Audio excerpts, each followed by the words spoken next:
I think I'm a special one.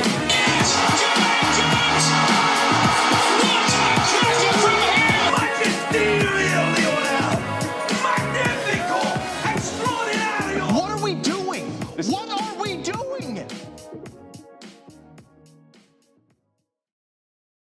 going on? Alexi, how you doing? Hey, Chad, how you doing? All right, we're all good. We're all ready to go. You? Yeah, I'm pretty good. I'm ready to do this. All right, cool. Are you going to have a season? What's going to happen here? Yeah, so mid-March we start. So we're training for 2 weeks, and then for the next 2 weeks we have 4 games, 4 unofficial games. Hey, game's a game at this point. I mean, who's going to stand on any type of principle here? Wonderful. At least you're playing. That's good for you. Thanks. You wearing a Bayern shirt? Is that what's happening there? Yeah. The jersey selection is limited here. That's all right. You're going to beat up on poor little Tigres over there in the Club World Cup, huh? Okay. All right. Alexi, that's how we start every podcast. We go, okay. We just say, what are we wearing? So like, okay, I'd already knocked out the Bayern. So can you explain your jersey a little bit? Okay. Are we starting? Are we going? Yeah, we could go. Well, first off, thank you for having me. As always, it's a pleasure to hang out with you guys, and I probably learn a whole lot more than you do. As far as what I'm wearing, it should be pretty self-evident. Well, maybe not, because there's probably a generation that watches and listens to this that wasn't necessarily around back in the 1900s when I was running around wearing this beautiful faux denim here. This is maybe some more up top too. This is a lot more hair, but this is an original. This was worn we wore these in 1994 during the World Cup. I see one behind you there. They have since become much more classic and appreciated. I will tell you, at the time they were not looked upon with such favor in the moment, but sometimes things take a little time to germinate and really get that appreciation. So 25 years later or whatever, people have a much better appreciation for the faux denim. That's awesome. Yeah. So that in the background there's a company in like El Salvador that does like remakes of old jerseys. It was only like $30. I was like, I can't pass this up. It's so cool.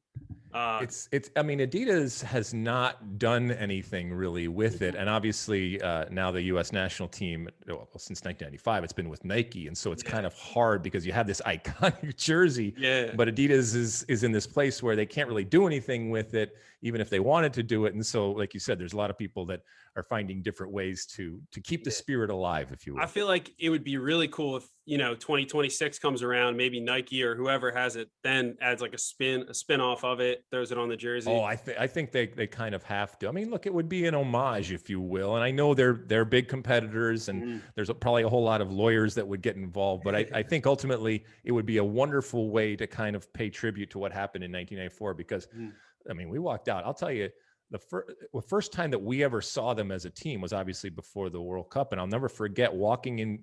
Adidas had booked out a room in a hotel, and they brought us in, and it was this incredible ceremony. They brought us in, and there was dark lights, and they pulled off the sheet and they showed it to us. And as I said, I mean, this was something very, very different. And Bora, our coach at the time, took a look at these things and said, well, we better play well because no one's going to miss us, whether we're doing, and if we're doing good things, that's all great. But if we're doing bad things, it's not so good. So we went full on American with these jerseys, and I loved it because I think it was loud and proud. And like I said, very, very American. If you're going to do it, right? Yeah. Go all in. That's awesome. Absolutely. So I'm wearing, my favorite player growing up was Josie Altidore. So this is a 2010 World Cup Altidore jersey. Nice. Nice. Like, he was my favorite player when I first started getting into the game in like 2009, 2010. So I just like really like Josie Altidore for some reason. I still defend him all the time on Twitter. So look, Josie can defend himself too, but I think he probably appreciates that he has a lot of people. And I'm there with you. I think Josie is will go down as one of the great American goal scorers in history. I mean, I was at the Metro Stars. I was president of the Metro Stars when we drafted him way back in the day, and we got him in the second round actually. But there was only one place that he wanted to go, and we kind of manufactured that, which was great. and he plopped in our laps, and the rest is history as he went on to, some wonderful goal scoring for club and country. And I'm really, really interested to see what Josie ultimately looks like in this national team setup. We know that his body isn't what it used to be. And we know that Greg Berhalter has kind of turned a corner, and this new generation is there that's kind of licking their chops. But from a goal scoring perspective and a number 9, nobody's really stepped up. So it's the good part is that Josie is still there. The bad part is that Josie is still there and that nobody else has stepped up. But who knows? I mean, I'm knocking on wood, and in Josie's hamstrings, we trust going forward, I guess. And like, so I don't know. I know a lot of people, like, they have the right to criticize, like, oh, Josie's, he always pulls his hamstring or whatever. But Christian Pulisic's always injured. Tyler Adams is always injured. John Brooks missed a huge chunk of the 2018 cycle being injured. So like, it's a price you pay for having good players. Like, these guys are going to be injured. So it is, but staying healthy is a skill. Sometimes it's an acquired skill.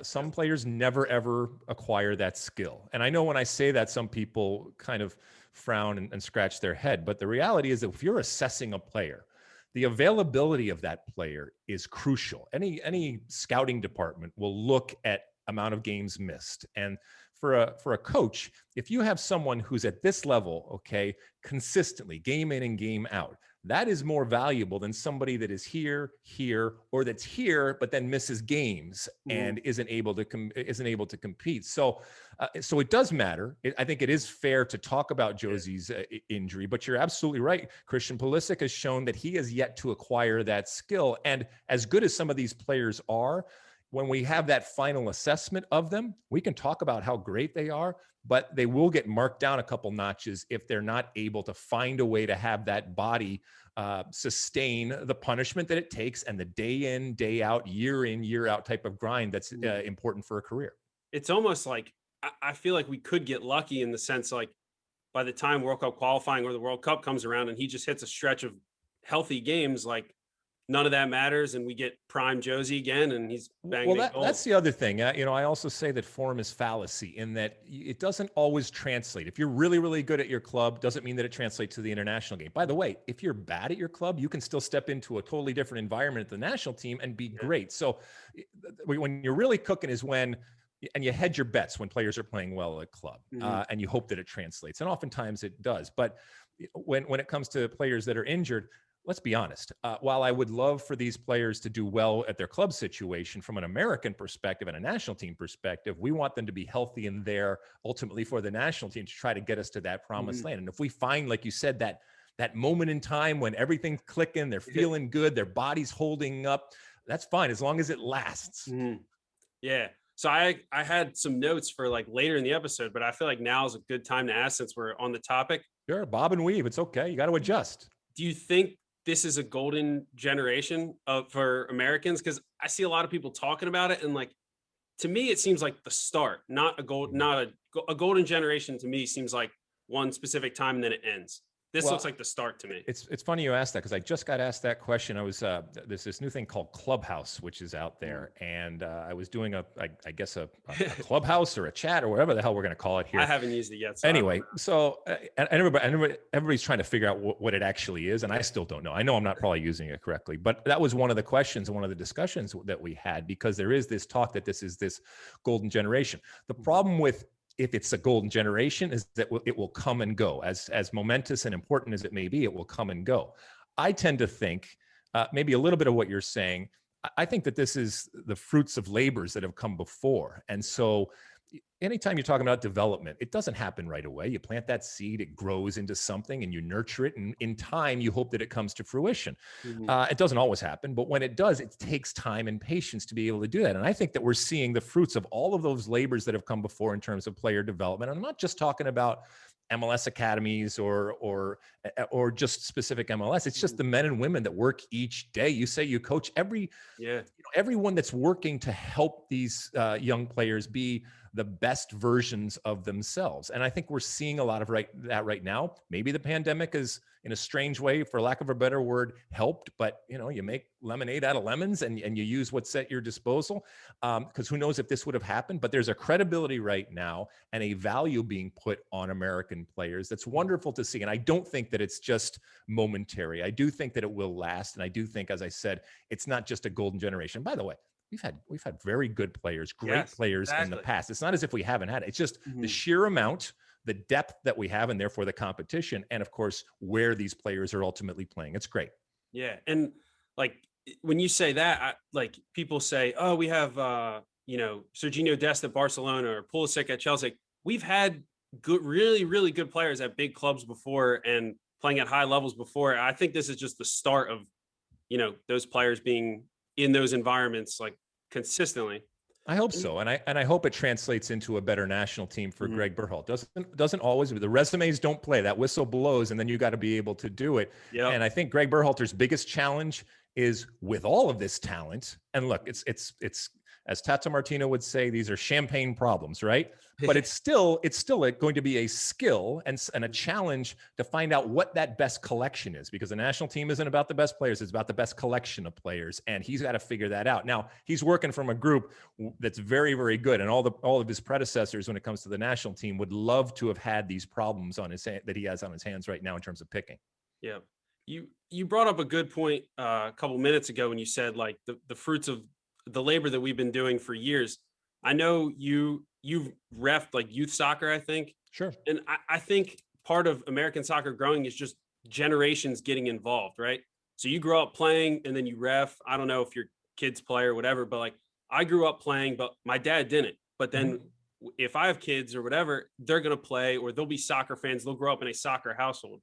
So I think that's something that just takes time, and people kind of skip that step and we're just like, hey, why aren't we better? And they just forgot that it's a culture. Like, yeah, and soccer's a culture. And we want things now, and I get it. Especially in America, we want things now. But but back before you guys were even born, back in the 1900s when I was running around, it was a very different landscape. And I know sometimes we love to kick ourselves for what we haven't done, but we also have to pat ourselves on the back for how far we've come. And you talked about what's the soccer family and what that soccer family is, where you actually have now mom and dad who played soccer even at high levels, and now the kids. When I grew up, my parents didn't play soccer, and it's not that they didn't support me, but having that connection, and it's not even necessarily about playing. It could be just about being fans of the game and watching games together, or having favorite teams, or taking trips together to watch soccer, or just the awareness that you have local soccer, whether it's MLS or USL or NWSL, all of these different things, they connect us and they bind us. And that thread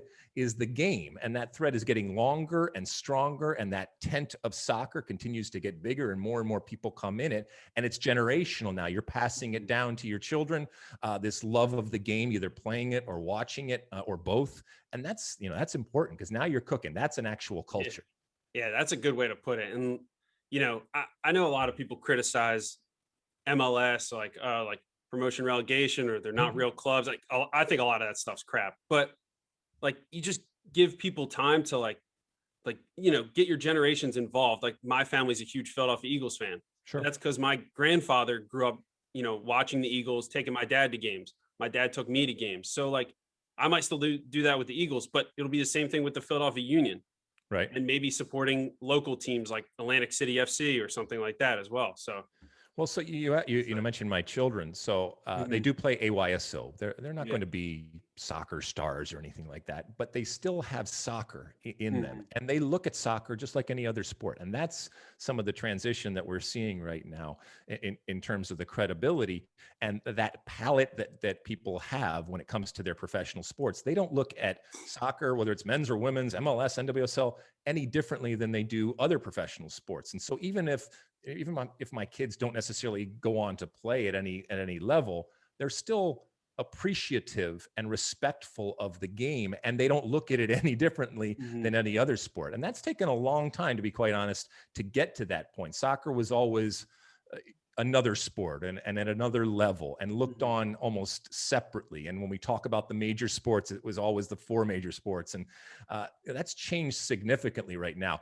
But to your point about MLS, MLS's problem isn't that there aren't soccer fans in the US or in North America. The problem is there are not enough MLS fans. And so that's the challenge. And that's the work that each and every day goes on, because we all have our different affiliations from around the world, be it because we just grasped onto it or background or heritage or whatever it ends up being. But that's competition with what's going on in MLS. And that's starting to change right now. But unlike other sports, MLS has to compete with the rest of the world. And that's not easy. Yep. Definitely. So you talked a little bit about like the soccer culture, the soccer infrastructure when you were growing up. So like, can we kind of dive in your career and like go through that a little bit? When you were growing up, what was soccer? Was it just like a local like rec team? I couldn't even like imagine what it was like. Yeah. So I grew up in Detroit, and my father is Greek. And so we went back and forth to Athens, Greece and Detroit when I was growing up. I got kind of a Sandlot type of, development when I was very young living in Athens. I was a redheaded American kid who didn't speak Greek, and I would go down to the corner where the Sandlot, where the kids from the neighborhood would play, and I stood on the sideline. They didn't pick me until finally somebody didn't show up, and so finally they put me in on goal. And then a couple weeks later, somebody else doesn't show up. So I get out on the field. I start to learn to speak a little bit of Greek and so on and so forth. But then I came back to the United States, and I did everything that most soccer players in America do. I did mom and dad coaching. I did orange peels and juice boxes at halftime, travel teams and tournaments on the weekend where you play 17 games in 3 days and all that kind of stuff. Still, some of my best friends today are people that I met through the game. And that's where the real value is. I mean, we can talk about playing professionally and all that kind of stuff, but that's where the real value of sports is. I played high school soccer, which I know nowadays is a big topic of conversation. But I didn't grow up thinking about playing in a World Cup. I didn't grow up thinking about being a professional soccer player just because of the landscape. It's changed dramatically now and for the better in terms of seeing. I mean, we can see every single league from around the world on television. We can go to games. We can see men's and women's professional soccer. We watch our national team. We're so much more educated, and there's so many different pathways now that are available to players. But I grew up in kind of a Wild West type of scenario when it came to soccer, but it was still our thing, and it was still there was still that ownership that I don't think has ever gone away. It's gotten much bigger, like I said, talking about that tent, but there's always been a real pride that comes from being in the American soccer community. A lot of times people look at you differently and say different things, but that endears you to the others that are there.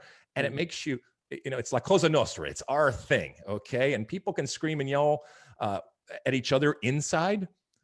And when we have plenty of fights internally, but there's also a protectiveness that comes. And so when it comes from the outside, you see kind of people that even disagree with each other band together and say, whoa. We can scream at each other as the soccer community, but if you're going to come from the outside and go at us, now it's one for all and all for one.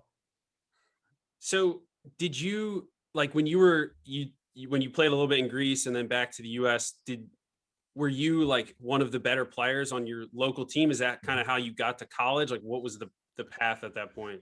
Yeah, I was always, a good athlete. I played actually at times more hockey growing up than soccer. Growing up in Michigan, it's the law. You got to play a lot of hockey. And I did. And I grew up skating on yard and driveway rinks and ponds and doing all of that kind of stuff. My mother was a writer and my father was a professor, and they did not. I mean, they supported me because they knew this kept me out of trouble and something that I was good at, but it was much more about academics with them.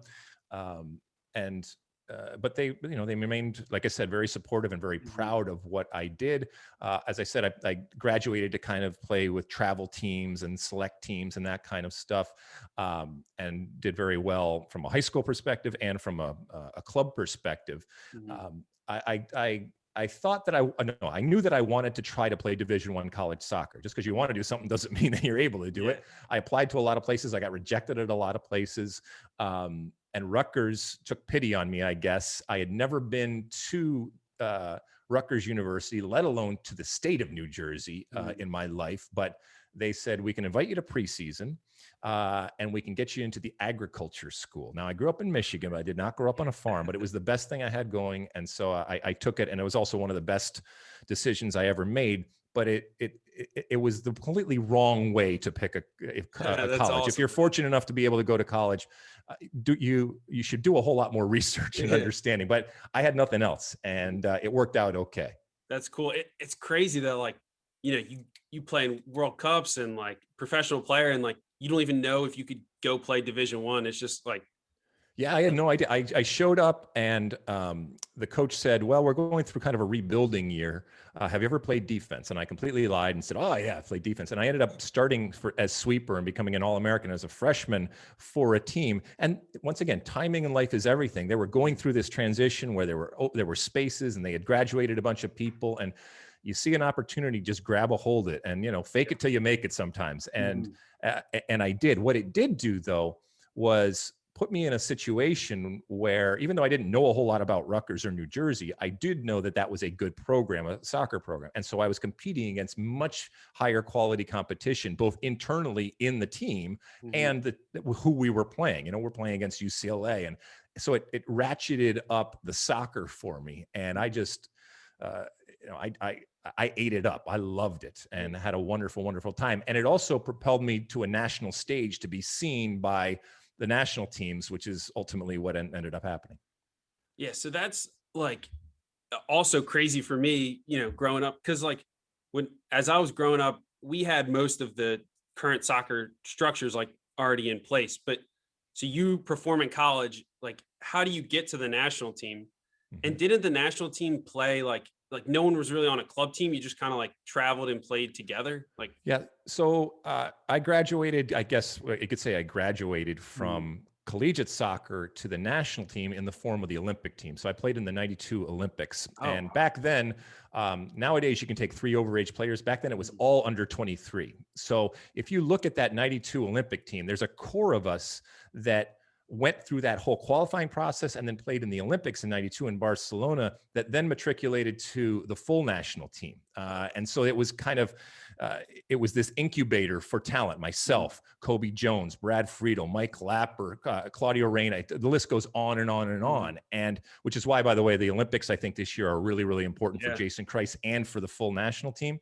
And something that we've wasted over the last couple of cycles. Our squad does look pretty strong for that. Yeah, we look good. So it remains to be seen who's going to get released, but we look very, very, hell, we could send our full national team basically with the young players that we have. So it would be good. So anyway, I finished up in the 92 Olympics, and then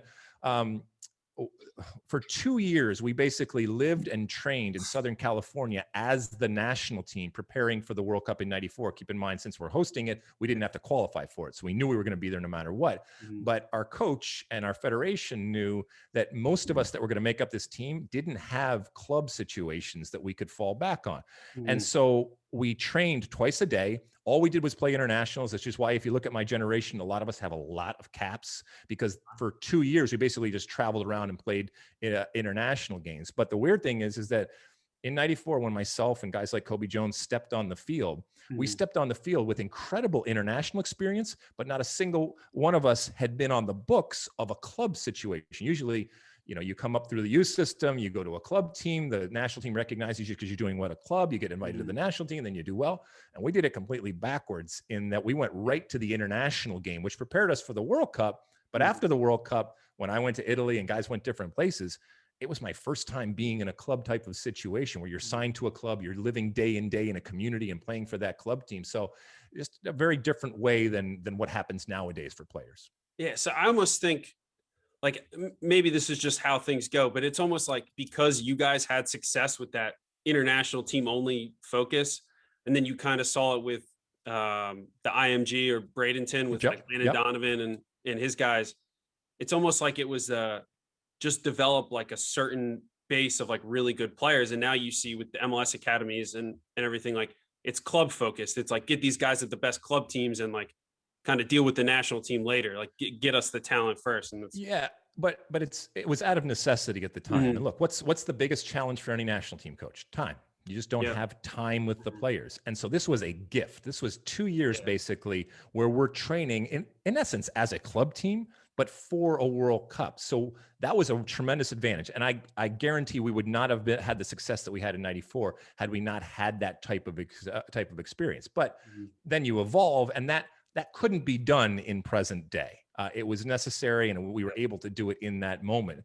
Nowadays, like you said, I mean, Greg Berhalter, even in normal times, it's difficult for him, right? Yeah. I can't imagine having lost the entire year of 2020, basically, and trying to figure it out. And by the way, trying to do something very different and very, I guess, progressive and romantic in the way that he wants to play, and something that never has really been done before with the possession and playing out of the back and all of that. You need time. And that's time is something he doesn't have. So this year, I think, is really, really important with Gold Cup and Nations League and the Olympics, and obviously qualifying starting in the fall. Yep. And me and Chad and I actually talked about it last podcast. We kind of went through the January camp and like kind of reviewed each player. And we both kind of thought like Berhalter's building a program. And I don't know how it was when you were with the national team or what it was in the past. I'm just too young to remember, I guess. But it didn't seem like we had like a real program of guys. It was just kind of, yeah, we'll call this guy in, we'll call this guy in. But now Berhalter, he has the 23s and the full national team training together. It seems like the camps are like really inclusive. I think that's like a really positive thing for the team. Yeah, I mean, I think that I'm trying to think of a time when we have been more optimistic about our men's national team, and I don't think I can think of one in my lifetime. And keep in mind, this comes on the heels of three or 4 years ago, the worst possible moment. 2017, we didn't qualify for the World Cup. So we, in a very short period of time, completely flipped the script. And still remains to be seen because these players still haven't actually done anything. Yeah. But I think everybody's pretty excited and optimistic with where they're playing and what they've shown just so far. And that's a good thing. Now, you're talking about identity, you're talking about culture, you're talking about philosophy of play and all that. And that's hard from a national team. So credit to, like you said, Greg Berhalter, Jason Kreis from a coaching perspective in cultivating that, but also Ernie Stewart and Brian McBride. Now, look, ultimately it's about winning too and being successful with whatever identity you cultivate. And the jury's still out because this is about trying to win a men's World Cup, right? Yep. And competing against the elite teams, which is not something that we have really seen on a continual basis for this team. And we're not going to judge it against Trinidad and Tobago and things that we saw.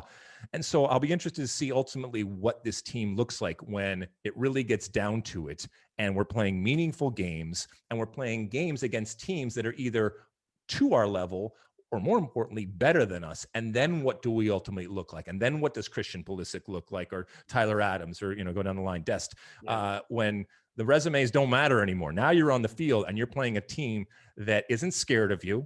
As a matter of fact, might even believe that they're better than you and may be better than you. How do you adjust individually and collectively? Yeah. And it's funny that you say like the resumes don't mean anything on the field, because maybe I spend a little too much time on Twitter, but I'm sure you see the guys who think like, oh, this player's got to start because he plays for this club, or, this is, there's no MLS players that would get into our full national teams. Like, that's just crazy. Like, just because Jordan Morris played in MLS doesn't mean he's not as good as, I don't know, Conrad De La Fuente. It's just like, yeah, I mean, I get it. I understand why people think that. And I push back on that too. Look, as I said before, it's not about the best players. It's about the best collection. And people have different roles within a team.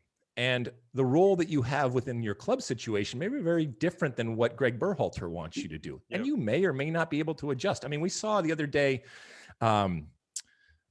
Jesus Ferreira, right? Yeah.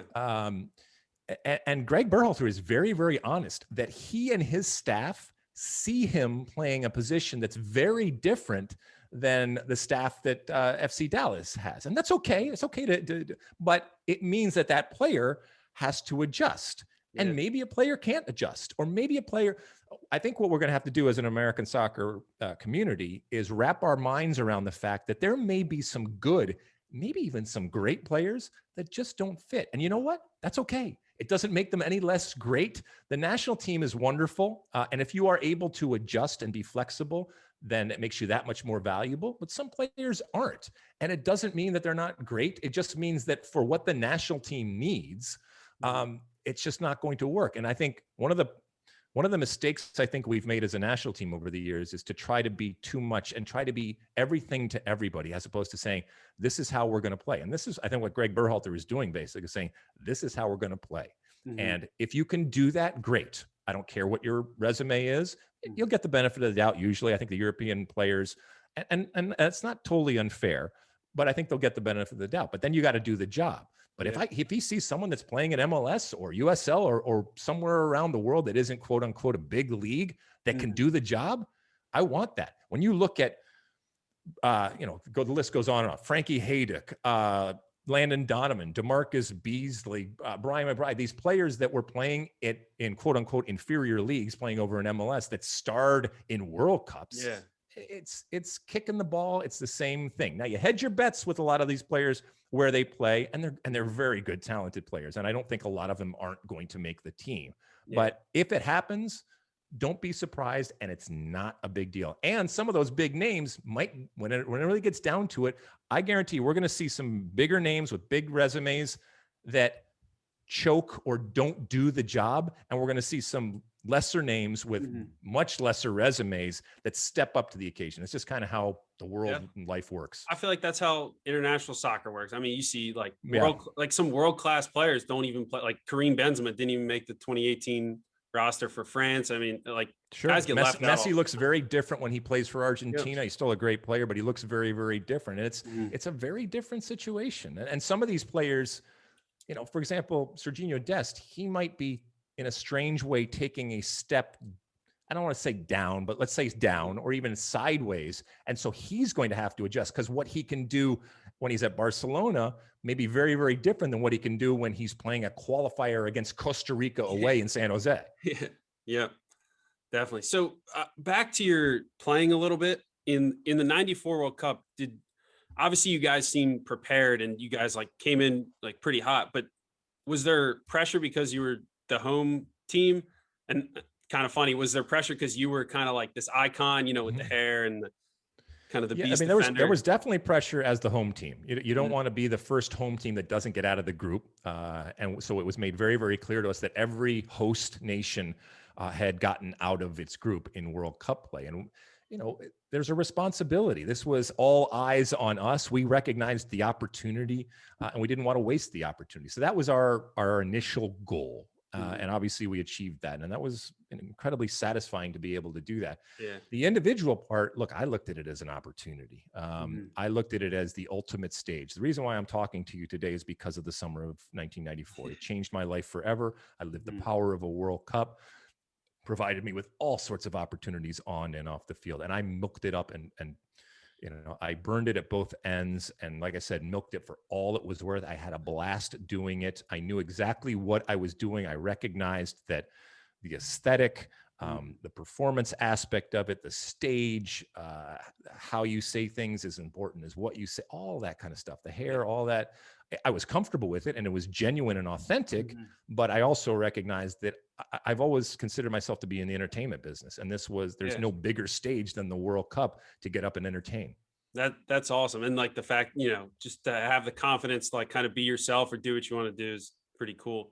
Do you think were you at just, right? You went from the World Cup straight to Serie A. Yep. Were you at that level before the World Cup, and was the World Cup just a stage to get you there, or did you have to adjust to Serie A when you got there? Yeah, without the World Cup, there's no way that I'm going to Italy. When you're seen at what a lot of people perceive as the highest level, and on that stage, doors open up for you that wouldn't otherwise. I knew I had offers in Italy, England, and Germany, and I knew immediately that I was going to Italy. It was a different time. Serie A kind of killed that golden goose, but there was a time when Serie A was the place to be. All the biggest money, all the biggest players, all the prestige. And then that migration happened to the EPL, and Serie A shot themselves in the foot. And it's a great case study in how to kill that golden goose. But I knew that that's where I wanted to be.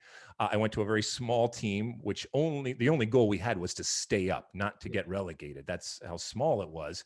And we're playing against some of these giants. But for me as a defender and as a center back, every single Sunday I was coming up against the elite players of the world and basically playing a type of a World Cup game every single Sunday. And so I improved as a player without a doubt, but I also improved, I like to think, as a person for going through that experience and living in that fishbowl that is soccer over there and learning a new language and just functioning day in and day out. And like I said before, my first time in a club type of situation and scenario. So I actually have a question from a guy I work with, Mauricio. He's from Italy and he was a big Juventus fan. Sure. So I told him about the interview and he wanted to know who the best player you played against in Serie A was. So from his perspective, back then it would have been, and I remember beating Juventus in Torino once. Vialli and Ravanelli were up top, two incredible players. Now, I want to make sure I frame this correctly. I would rather mark a Vialli or a Ravanelli or a Battistuta than someone like Zola or Romario. So for me, as a bigger player and not the most fleetest of foot, shall we say, I'm similar. I'm similar. Okay, so the worst thing in the world for us is space behind in a foot race or a 1, 2, 3 step quickness type of thing. If you give me a big guy that's just going to fight all day, no problem. I got that. I will deal with that. It's the little guys. I mean, I remember one of the first games I played.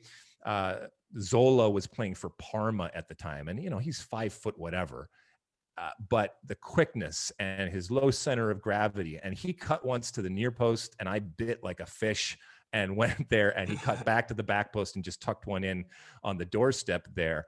And those are the types of players that were difficult for me. The bigger, more physical types of players. And look, I'm not saying it was easy marking someone like Battistuta, because Gabriel Battistuta, one of the great goal scorers of all time, he would put his face in places that they never should be and risk body and mind and limb and everything in order to score a goal. But that was just much more of a power physical confrontation as opposed to the quickness where we got problems. And if we got into a long sprint, I'll get there eventually. It's just, there's some very, very fast type of players, and like any center back, you just try not to put yourself in that position. I'm going to have to look some of these guys up because I've heard of most of these guys, but I've never play. No problem. It's funny that you mentioned, but it doesn't change. I mean, if they're small and quick, it's harder for bigger guys to mark. It's funny that you mentioned the thing about center backs because I met you one time at a CONCACAF Nations League game at Audi Field. I think it was Audi Field. US Cuba, maybe. Oh, really? It was terrible game. We were up like 3-0 in like 20 minutes. And me and my friends went down to like where you and Mo Adu were doing the setup. Sure. And like we signaled to you like, hey, can we get a picture or something? So we got a picture with you. And at the time I was still like trying to play competitively and whatever. And I was like, hey, do you have any tips for defenders? And you told me, don't just win the ball, keep it. Yep. So I was like, all right, that's what I'm going to do. Yeah. I mean, look, I remember when I was really young and, full of piss and vinegar. And I remember the coach, Bora Milutinovic, he rolled the ball out and to what would be a winger, right? And he said, okay, go defend that person. And the winger touched the ball a little bit, and I came in and I cleaned the ball and him and basically the first 3 rows. And I was all proud of myself for how hard I had tackled and everything. Textbook. And he said, but then he turned to me and he said, that's great, but you didn't get possession of the ball. It's their ball. And he was just trying to impress on me that, there's a time where you got to clean house, right? But if you can get to the ball, all right, and you have the ability to direct it in the direction of your players and therefore maintain possession or start possession for your team, that's where real defenders are. And, it's slide tackling is an art. Sometimes it's a last resort. Sometimes it's because you've already made a mistake, but the ability to slide and win the ball and get up and maintain possession as opposed to just kicking it out, all of those things, that's like upper echelon type of defending to be able to maintain it, because it's not just good enough at the highest level just to win the ball. Yeah. And as a coach, I always, not the slide tackling part because we don't do that, but like, but like some of these like 9-10-year-olds, like it's one of my rules. I never let them just kick the ball, because if they get into the habit of like taking the ball off somebody and immediately looking to dribble to some open space or pass, like that's something that I didn't really get as a kid. And, that's how you build those habits of winning the ball and keeping it.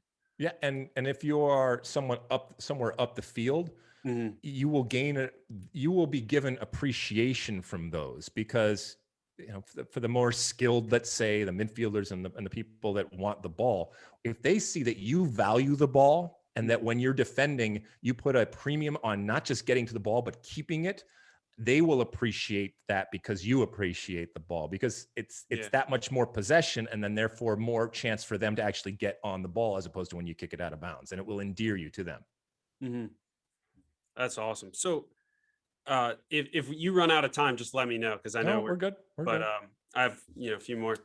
The '98 World Cup, was Mhm. that a disappointment? Was like, what were the expectations going into that? That was a disappointment and an ultimate failure, and Mhm. one that I'm not proud of, but I take responsibility for, Yeah. because I was part of that team. And the failure is that we wasted an opportunity. Every 4 years, we get this opportunity, and we wasted it last World Cup. At least in '98, we were actually there, even though we played horribly and we imploded. But at least we were there, and we can't afford to waste those opportunities.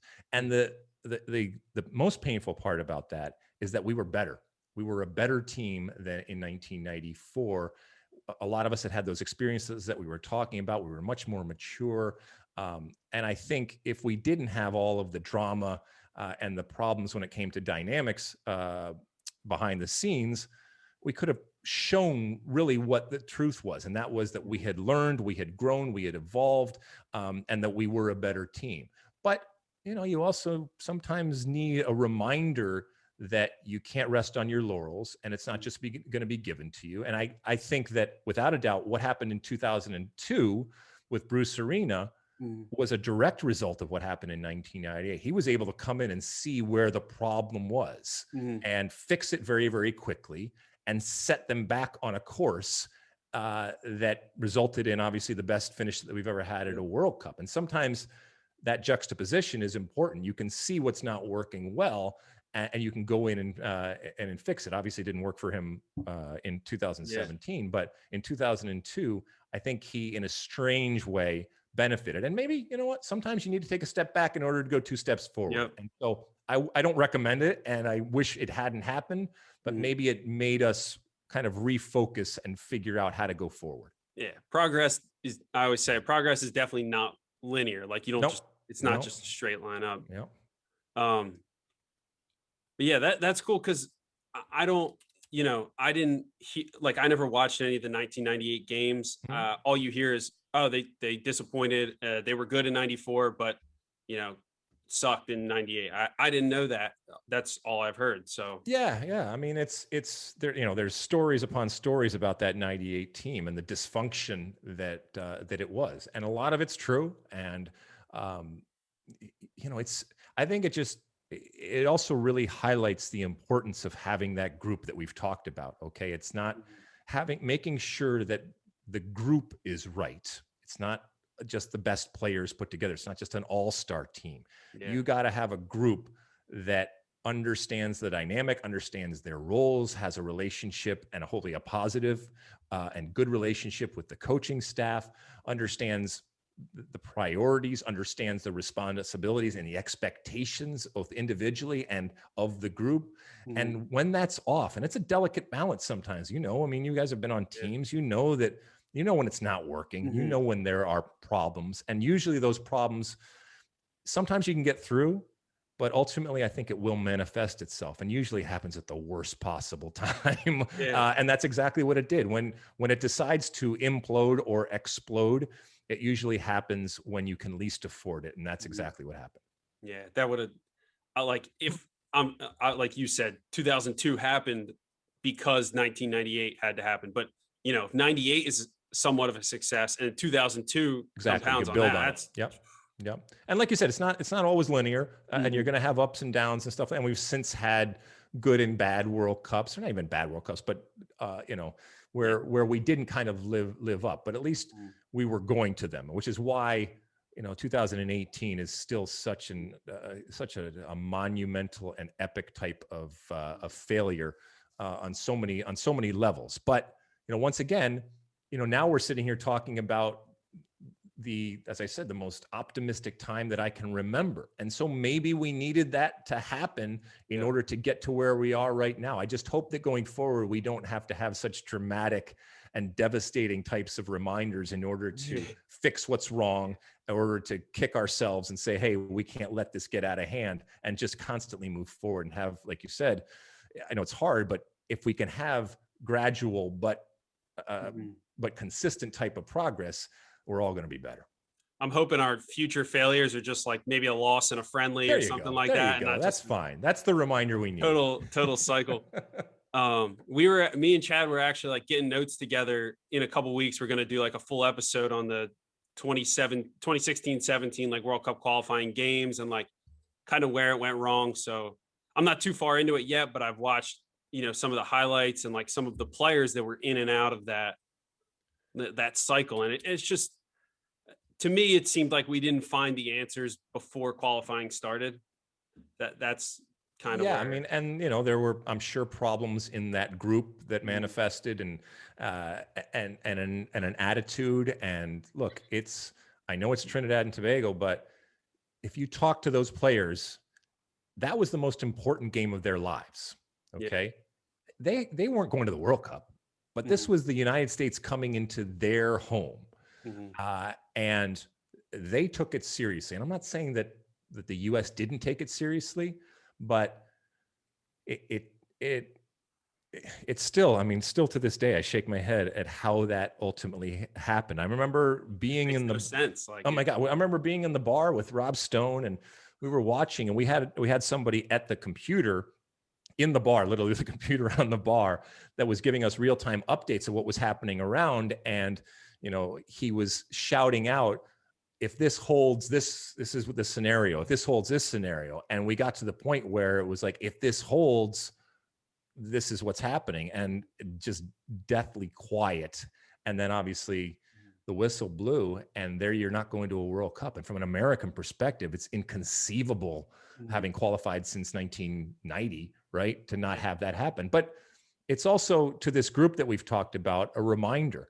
And now it's their watch, and now it's their opportunity to set that wrong right. And I like the fact that they kind of have ownership, and they want to say, not on my watch. We're going to get you back to where we all think that we should be, and we're going to do well, and we're not going to let that thing happen again. And I like that. I like that little bite. It doesn't mean that it's all going to go smoothly, but I think that they're going to qualify, and I think they're going to qualify with ease. I'm knocking on wood when I say that. Yeah, definitely. I always kind of liked your the rant. I think it was after the Costa Rica game, the tattooed millionaires. It's just cool. You know what I mean? I have something to play for. Like, yeah, I mean, I don't regret that, because I think it was a solid piece of entertainment, and I think it was topical, and I think it was fair for the most part.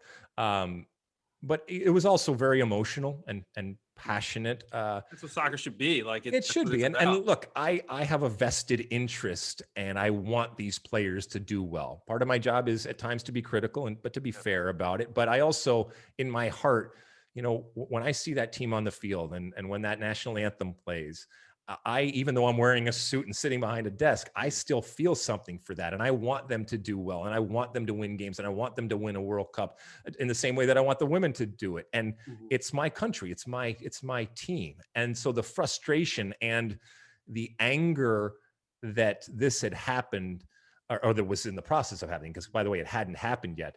I wanted to try to get ahead, honestly. I wanted to, in a strange visual and audio type of way, to remind them that don't let this go. Don't let this go. Don't let this get away from you, because it can. And if it does, it's going to be devastating, and you are going to regret it. And, I don't feel happy that it ultimately played out that way.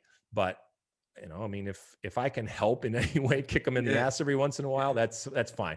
And look, they don't care what I say, but a lot of them listen. So don't think that athletes aren't listening to everything that's going on out there that's said about them. Does a lot more than me hyping up Josie or, criticizing somebody on Twitter. Oh, they don't believe me. They listen. They see all of that kind of stuff. So, and it's okay. We need more of that. Soccer doesn't have enough platforms. Even what you guys are doing here, it's not about big or, small or anything like that. It's about soccer and talking about it and giving platforms. You guys are doing what you're doing off air, but also this stuff that you're doing here. This is good. And if you only reach a couple people or 100 people or 1 million people, it doesn't matter. It's all spreading this gospel, and we need everybody on board, whether you're kicking a ball or you're not. It's something that we love, and it can get bigger, but it needs help.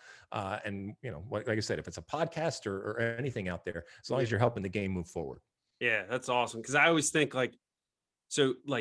you're an analyst, but you're not always, you have your style. We can't always be fit like cookie cutter. We can't be the same person, or we need more people like me and Chad are doing this podcast, but we're also like at the grassroots level, like playing, coaching, whatever. So like, I just think the more people involved, it's pretty cool to see like that change. Well, you mentioned the grassroots, and I know that there is, a segment of the American soccer community. And look, yes, there is ownership, and yes, it is La Cosa Nostra, but we're also notorious for our insecurity and our inferiority complex. And at times we do eat our own. But I know it's kind of the thing to do nowadays is to crap on the American soccer culture and the system sucks and we should tear it all down. And there's people falling through the cracks. And look, anything that you look at can improve, and certainly American soccer can improve. But there are men and women like you each and every day go out there in big and little ways, help this sport and drive it through. A lot for no money, or very little money, and certainly very little recognition, that each and every day work their ass off to help young soccer players and not even necessarily become World Cup stars, but just through soccer to be better. And that, to me, that's worth praising, that's worth respecting, and that's worth protecting. And so I try to make a point as much as I possibly can of saying thank you and giving them the respect that is due. Because look, guys, I know we talk about the elites and we talk about winning World Cups and doing all that kind of stuff, but soccer is a gift, and soccer is a gift that can provide you with skills and tools to function as a human being. And if nothing else, through soccer, if we are able to raise a generation that has those skills and learned those lessons and had that experience and made their friends and had those memories through the game of soccer, whether they play in a World Cup or be or professional or any level is irrelevant to me. As long as we are producing men and women like yourselves that are going to lead what I feel is the best country in the world, and we're using soccer to do that, to teach them all that kind of stuff, that for me is great. And I think we can take solace in that. Now we can do both things too. We can also develop great soccer players and hopefully win and do all that. But if we do nothing else but create a generation through soccer that is equipped to handle and lead what I feel is the greatest country in the world, I think we will have done something, and I'm all for that. So thank you. I guess what I'm saying is thank you. We appreciate that. I think that's a good way to put it, because I feel like everyone can say whatever, but if you're out there criticizing the system or saying a lot of like people on Twitter criticizing the national team or this or that, it's like there's a lot of people out here like trying to do, even though it's just soccer, trying to make a good change for soccer, or how they think the game should be played, or how they think players should develop and that kind of stuff. So and it's the same thing with you being like a grassroots ref, right? Like it's. Yeah. And look, you've mentioned Twitter a couple of times, and Twitter is not a great sounding board at times. Yeah. Sometimes focus group. And that's where I see Twitter is not opinions. Necessarily reality. I enjoy it. I look at it kind of, first off, information gathering and, a great communication and interaction type of thing, but it also has its bad points out there. But it can make you think that this is the way everybody thinks. And that's not the case at all. There are many, many more good people that are supportive of what's going on. And by the way, when I say being supportive, it doesn't mean you can't disagree and vehemently disagree. But if it's done with a respect and in a civil way, so that we can have conversations and we can try to figure out to fix the things that are broken, and fair criticism out there, that's great. But if it's not constructive, if it does nothing more than to say this sucks, or we should tear this down, or you don't know what you're doing. Okay, but that doesn't tell me anything, and it certainly doesn't solve any of the problems. If you feel that there are problems out there, then let's talk about them. And by the way, it doesn't mean you can't raise your voice. Doesn't mean you can't be passionate about what you're saying, and it doesn't mean at the end, when all is said and done, that you still may walk away saying, "Well, we're going to agree to disagree." But we're still all part of this soccer family, and ultimately, I still think we want soccer to succeed. We might see it in different ways. Yeah, it's definitely a good way to put it. So like back to your career, when you were done playing, you spent some time in the front office of the Galaxy. Mm-hmm. What was your role with the David Beckham thing? Was it a big role? Was it more of a Don Garber move?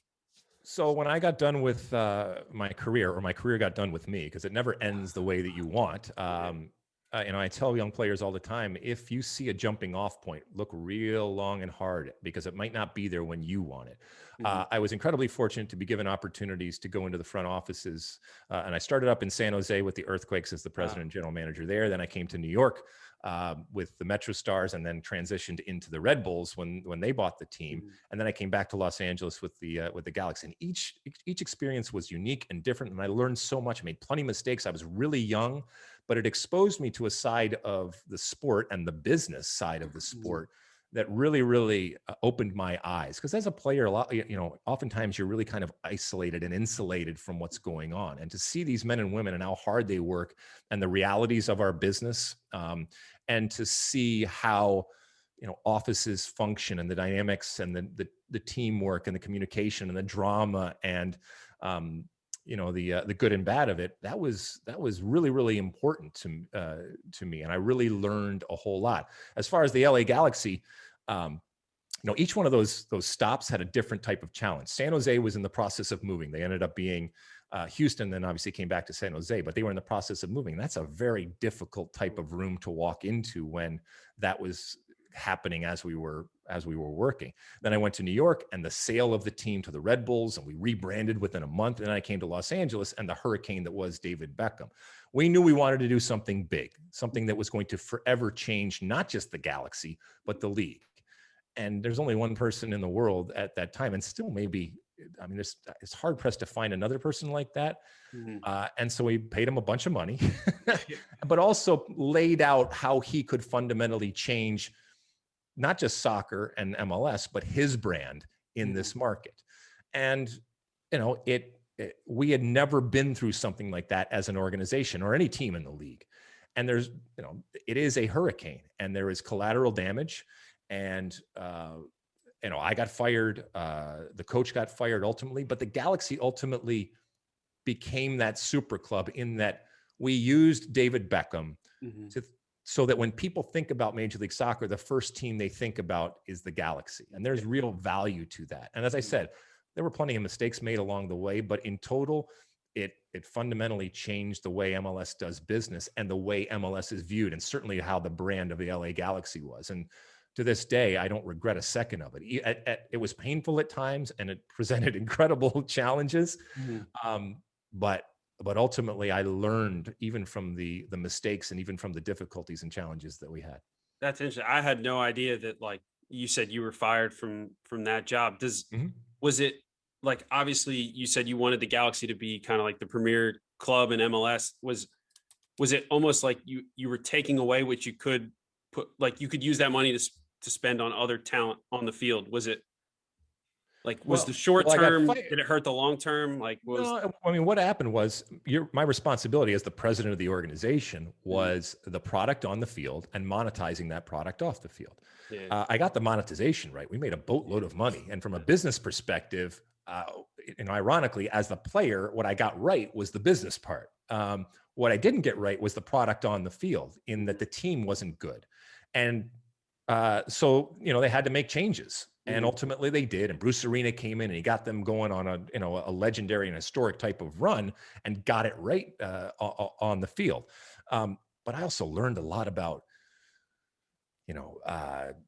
the politics of offices and the drama of offices and working day in and day out on the details and the nitty gritty and the stuff that you don't really see from the outside, but is as important. And I left front office work with a respect for the men and women that work in front offices that has never left me. They are as important as anybody kicking a ball.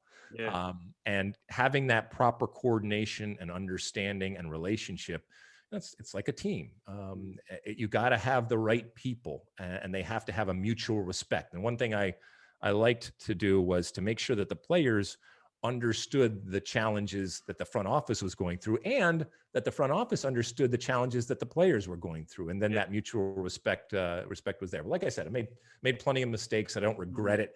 And, if the worst thing in the world is you get fired by the Los Angeles Galaxy, then that's okay. I still am very, very fortunate for all of these opportunities that I mean, like, even if you didn't succeed on the field, like what that did for American soccer is huge, right? Like I wasn't Mhm. even into MLS back then, like the Union weren't around, but I helped monetize it. I bought the full David Beckham shirt, shorts, Sure. socks. I got the full kit. I was in like, I don't know, sixth grade or something. Like, That's awesome. That's yeah. awesome. But what's been interesting, and you mentioned Philadelphia, is that, the Galaxy was from the very first day billed as a super club. And Mhm. so I wanted to really make it that. And everything that we did while we were there was with an aim to do that. Different teams have different approaches, and some teams don't want to do that. Some teams can't do that. But Mhm. look, this is Los Angeles. This is a big team. This is one of the most well-known, not just well-known soccer players, but well-known human beings on the planet. Mhm. And we're going to leverage that. And we did. And we had international tours. And like you said, we sold all sorts of merchandise, our average ticket sales price, all of that, the sponsors that came in. And then once David left, the continuation of that and Mhm. being able to double down and be able to, look, there's only one David Beckham, but making sure that you don't let that go is very, very important. And, the Galaxy's struggling right now, and they got to figure out a way to get back to that perch, but they still have value in the Los Angeles Galaxy name. Yep. And it's pretty interesting too, because I'm listening to Grant Wall's podcast series about Mhm. Freddie Adu. And Sure. obviously I didn't know most of that stuff. So the Freddie Adu thing, the David Beckham thing, it's interesting to hear like the league kind of taking their lumps with different, I'm not going to call them marketing strategies, because they also were Sure. trying to be helped on the field too, but like how they want to approach going about it. And now you see this selling league approach Yeah. by a lot of Yeah. teams like our Union, FC Dallas, which I think is probably the future of the league. Well, you got to be flexible too in terms of the way that you go about your business, and times change opinions and times change courses, and that's okay. That's okay. MLS is a living, breathing entity, and it has to be able to adjust. I mean, one of the things that people don't talk about a lot is that one of the reasons why the rules and the regulations of MLS are so complicated is to give it flexibility to be able to adjust and change. And that's important. Okay. And so to your point, the philosophy that existed 10 years ago may be completely different today. And that's okay, because the world has changed. The perception of Major League Soccer has changed. The credibility of the players, all that kind of stuff has changed, either because of something that we've done or just because the world has changed. And that's okay to be able to adjust, but you're adjusting for the good and better. And look, MLS is the most successful North American professional league, soccer league in history. They've done that in 25 years. That deserves a pat on the back. And then you go on and you recognize that there's still plenty of work to do. But it is pretty amazing how, if you put it up against other sports or put it up against other league, how far it's come in such a short period of time. Yeah. And I always thought like a lot of the top leagues in the world, not just because they're in Europe, but they've been around forever, and they take their lumps, like they make mistakes, whatever. So like what MLS has done is pretty incredible. And it's not always going to be perfect, but a guy like me or Chad, like I was in 8th grade. I think Chad was in like 6th or something. The Union come and we're like, we don't know anything about MLS or the Union, but we're like, hey, soccer team, like let's go watch. And then it turns us into soccer fanatics, Wow, you just did an advertisement for the Union there. They would Yeah. love to hear that. That's no, but that's great. It makes me very happy that touched you like that, and that will forever be in you, and then therefore you're going to pass that on. And when I'm long gone, soccer will continue, and soccer will continue, but also soccer in the MLS forum will help it continue, and USL will help it continue, and NWSL will help it continue, and indoor and outdoor and men's and women's and club leagues and development academies and whatever it ends up being. All of this leads into soccer just getting bigger and better. Yeah. I just have one last question. I was Sure. wondering, Let's wrap it up. What do you got? So when you transitioned to being an analyst, did you have to change the way you watched a game? Like, what do you look for when you're in studio? So, the transition to broadcast for me has been wonderful. I am so incredibly fortunate that I found something that I like and love as much, and that I have a passion for. I still got a long way to go, and I'm still learning, and I still make mistakes, but I am a junkie for this. I love what I do, and they can pry it from my cold, dead, red-headed hands. Okay, I want to keep doing it for as long as I possibly can, and I can get better. I recognize that once again, it's just another stage. I'm still an entertainer. It's just a different type of stage. You put on a costume like a uniform or anything else, put on a suit, and I get in front of the camera. How I say something is as important as what I say. Brevity is important. Being efficient, being able to edit yourself even in real time is important. When I'm doing a game, it's a very different type of performance when I'm a color analyst as opposed to when I'm studio. Most of my, where I love to be is in the studio. I love doing games too, but most of the time I'm in the studio. And you have a very short period of time to make as much of an impact as you possibly can. Whether it's highlights or whether you're giving a take on something, whether you're assessing a situation. I do look at the game differently now. I look for trends much more. I'm looking for stories that I think have meat on them when it comes to players.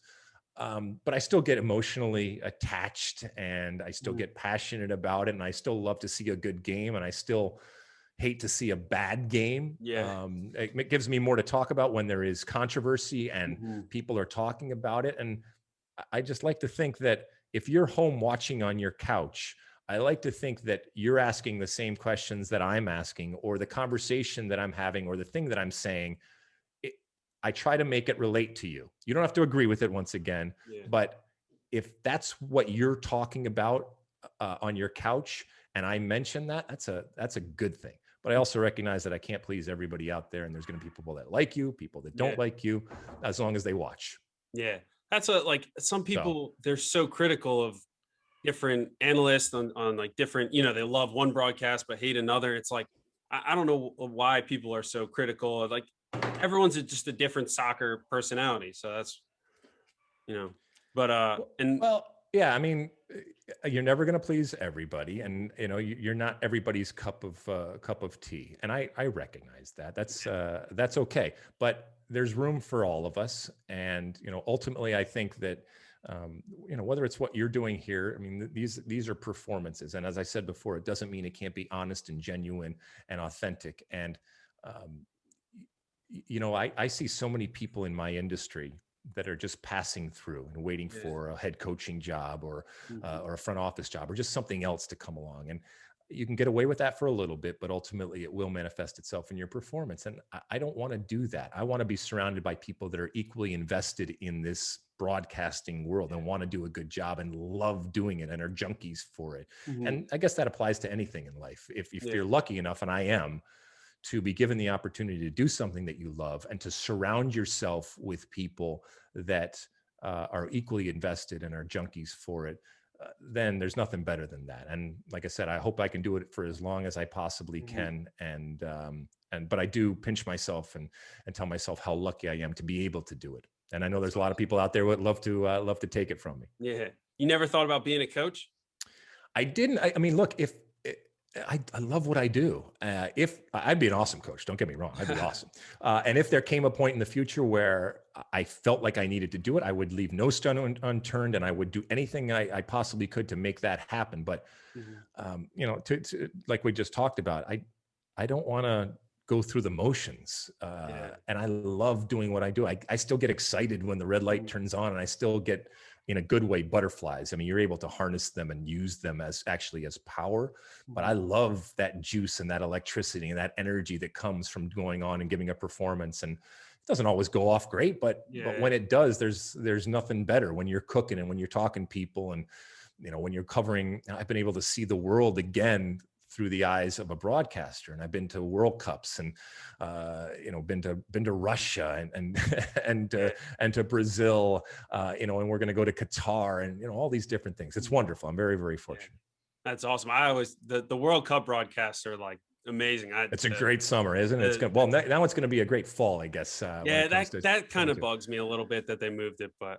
What are you going to do? What are you going to do? A World Cup's a World Cup. But listen, awesome. Guys, I thank you for having me so much, and I wish you all the luck going. No, it's my pleasure. It's absolutely my pleasure. I know I said 30 minutes and then it ended up being like an hour. It's all right. So, It's okay. It's not a problem. It's a pleasure. Chad, you really got to settle down. Okay. You're monopolizing the conversation. It's really kind of embarrassing. Okay. He's the quiet one. You should see, like, I'll come on the podcast with like some flaming hot takes or something. And he's like, all right. All right.